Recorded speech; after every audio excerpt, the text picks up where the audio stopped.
So the Saints defense so far, important stats: 6 of 26 on third down. The opponents are only averaging; they get 6 out of 26 third down conversions. They've sacked the quarterback 8 times. They've put him under pressure numerous times. Aside from that, and they're only giving up 262 yards per game. Now that's a winning combination. We just talked about Jordan Love at 151 through the passing game, through the air. Excuse me.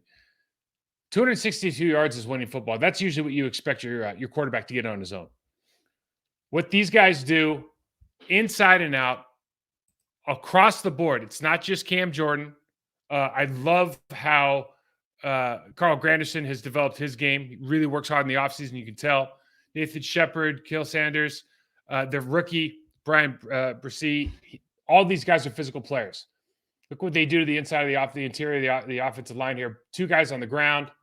You just see it.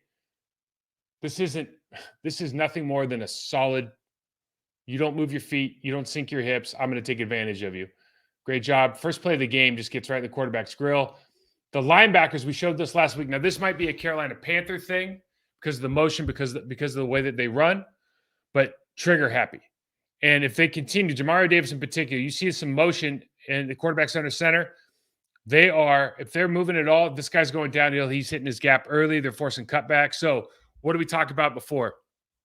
If they're trigger happy, you have to be able to take care of that double team, force that linebacker to run into you, and you have to be able to take care of the backside. That backside cutback block is incredible, crucial.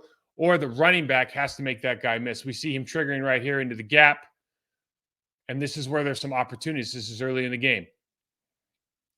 See it again right here. 20 is a linebacker, not a linebacker number. Surprise you a little bit, but he hits this hard. We do such a good job on Granderson here with the tight end that it creates an opening. That's Thielen blocking inside. You see the job the tight end does on Granderson. Granderson's become a good player.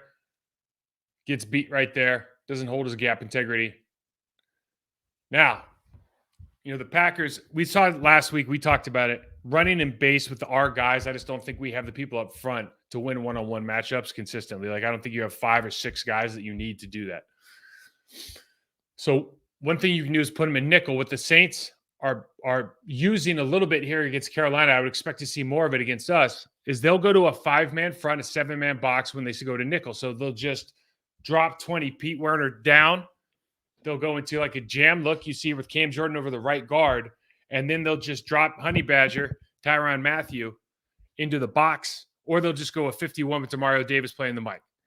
But this is a really good way for the Saints defense to just win one-on-one matchups. They just get a hat on a hat here. You see a lot of guys getting shoved into the backfield. So you got this outside zone handoff. You got Ike Ekwonu getting beat. You got their left guard getting beat. And so on the backside, because Cam Jordan's a mismatch, right, on the backside for most guys. And Taylor Moton, they've been playing together against each other for a long time. Cam gives him troubles anyways, but does a good job standing everybody up. D tackles make plays here. They're really, really good. They take a lot of pride in the run game. You can just tell. Again, same idea. Now, this is an ID issue. So they just overhang the safety on the end of the line of scrimmage. These guys, the Carolina Panthers, are just running inside zone. So inside zone, the left guard and the center are going to double team to the linebacker with the green arrow on him. But unfortunately, because that guy is an overhang, everybody's super hesitant now. So they just let the play side linebacker shoot through here because the left guard and the left tackle go to the circle. They go to the safety, which they do not need to do because this is usually a downhill or cutback play, especially given the red formation they're in. Easy tackle, right? So ID and formations, understanding if they're actually in a 5-man front or if they're just bringing an overhang player, how are we going to deal with that? Could be a critical part of the run game. You see Cam Jordan here. This is one of the matchups. I'll talk about it later, but Zach Tom has done an excellent job. This, for me, over the last, you name it, 5-6 years, is one of the best two-way defensive ends in the National Football League. He can do it all. He's not quite at Myles Garrett's level, but this guy plays the run and the pass with equal fervor. He's an exceptional competitor, exceptional personality. He's fun to watch. He's fun to listen to. Going to be a great matchup. Technician, brings it every play. This is the second play of 2 in a row that he just bull rushes Moton, who's a good tackle in this league, right back into the quarterback's lap. This guy's running for his life all day. First pick of the draft. You see a couple plays later. This is actually Basagan. I can't even say this guy's name. We'll call him Tano because his first name's easier than his last, 92. But he does a good job just getting right up and resetting the line of scrimmage. If you watch these guys over the last 2-3 years, this is what they do well. Reset the line of scrimmage.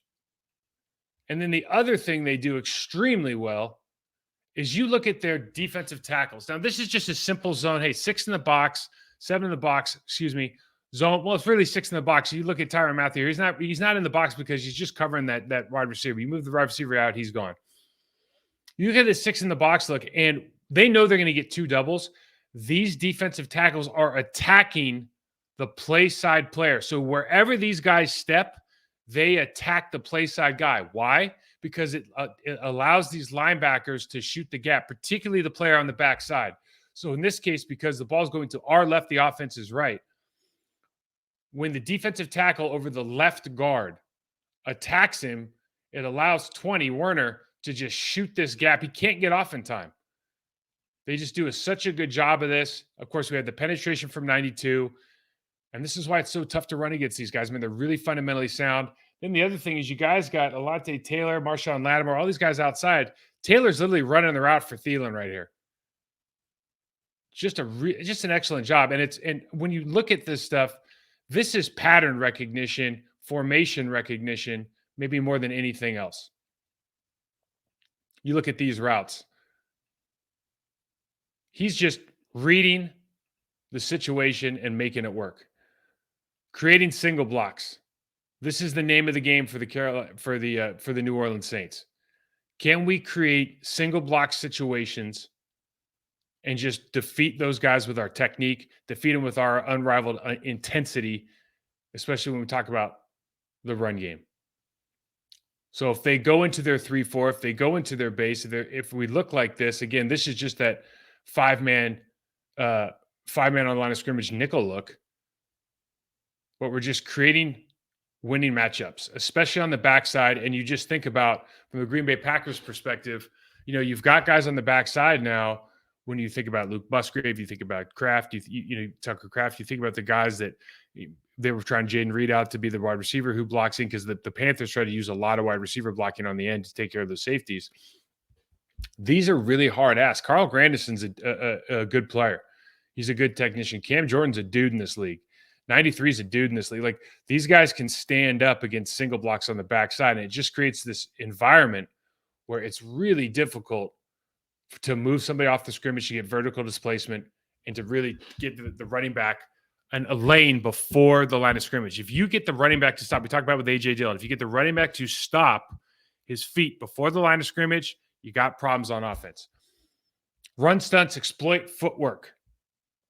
It's another thing that the Saints do just as a changeup. If they're in the nickel game, very rarely are they playing everybody head up. Now, they're not going to rock everybody, but they will move in situations like this. I'm sure they just have a call, and they allow the defensive end to go underneath the left tackle and then just fire the play side linebacker over the top. So they just switch gaps here, create opportunities for plays. Granderson beats Ike Ekwonu because his footwork is poor. He doesn't take a first step. Hops out underneath, tackle for loss. Footwork wins, footwork loses. These are situations that you can exploit if you have good footwork, or if you can see this early and can communicate the play. We see it now. Exact same look. Demario Davis is over there, play side. Icky waits. Now Icky doesn't get beat inside. Uses his athleticism, pummels him to the ground. Left guard gets to Demario Davis. Now, unfortunately, these guys inside, these guys are good, man. Saunders is a good player. Saunders ends up winning here because the center steps behind himself. He goes into contact high. So even though this guard releases and does a good job, center has no chance to make a play. And it's literally just starts with your footwork. You get your footwork right. I'll play this through in real time. Get your footwork right. This is a big play. There's nobody out here, right? You got one-on-one with the safety. You got an 8-yard game. So what do you have to do? Green Bay Packers. We talk about it all the time. Under center play action, we talked about ad nauseum last year. Under center play action is the best way to get linebackers to commit and open up the middle of the field. We like to run middle zone and deep in cuts. Perfect opportunity here. These guys drop deep. They'll take the underneath stuff, but you have to take advantage of the opportunities to get these guys to fire. We talk about it. They're trigger happy. They go under center here. Both these guys are in the mix, in the mush, in the scrum. And unfortunately for the Panthers, they have to roll over to his left, so he's got to flip his hips.